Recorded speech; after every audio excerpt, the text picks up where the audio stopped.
What's up guys? Welcome back to my YouTube channel! Okay guys, medyo matagal-tagal na rin tayong hindi nakapag-video kasi medyo busy tayo, nakapag-online class, may business, ayun. For today's video po, ay ipapakita ko po ngayon sa inyo yung skincare routine ko. Kasi alam nyo na magkaka-pimples kaya minsan alaga-alaga rin sa face.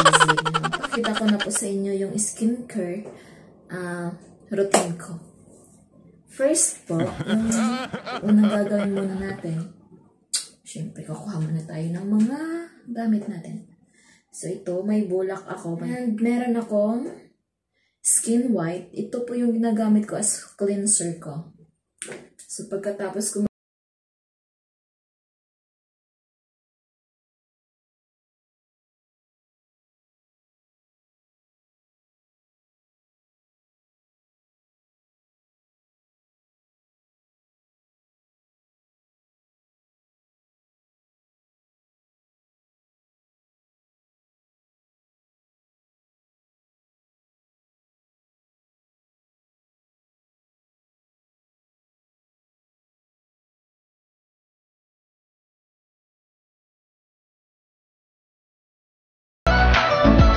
konting dirt na rin.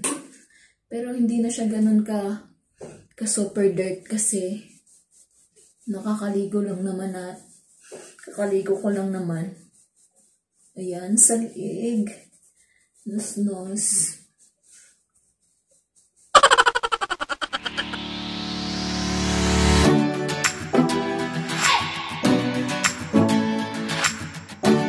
Na sa cleanser, night moisturizer ko. Ito, night moisturizer ko. Binigay po siya ng, binigay po ito ng boss ko. Kasi hindi naman po daw ginagamit ng anak niya. So, I tried to use this one para maganda-ganda naman yung mukha at kuminis-kinis naman, di ba? Yan. Papump lang natin. 1, 2, 3. Ayan na. Itas isi-spread na lang natin.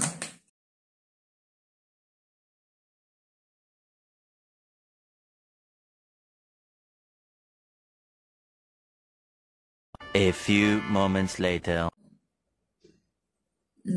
Tigyawat, diba? Pero okay na rin. Hindi siya ganun ka. Kasi bongga-bongga talaga dati ako ng pimples. So, okay na rin ngayon. Hindi na ganoon ka bongga. Next natin is I use this one. Olay Natural White.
Moments later.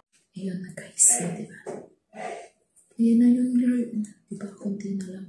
Kunti pa. Meron tayo sa bandang ilong. Yung bandang ilong. Ayan. Kasi dyan yung nagkakaano ng mga dark spots. Blackheads. Diba? Kaya, yung ilong, alagaan. Diba? Ayun na guys. A few moments later. See the result? Ayan. Medyo okay na siya guys. Kaysa hindi po ako naglagay. May naglagay ng ano ko. So at least nag-glow siya. Ayan. Hi. So So, ayun lang guys for our video for today. If hindi pa po kayo nakapag-subscribe, please subscribe my YouTube channel and don't forget to turn on the notification bell para po sa mga next video ko po guys. And see you on my next video! Don't forget to like, share, and subscribe! Bye guys!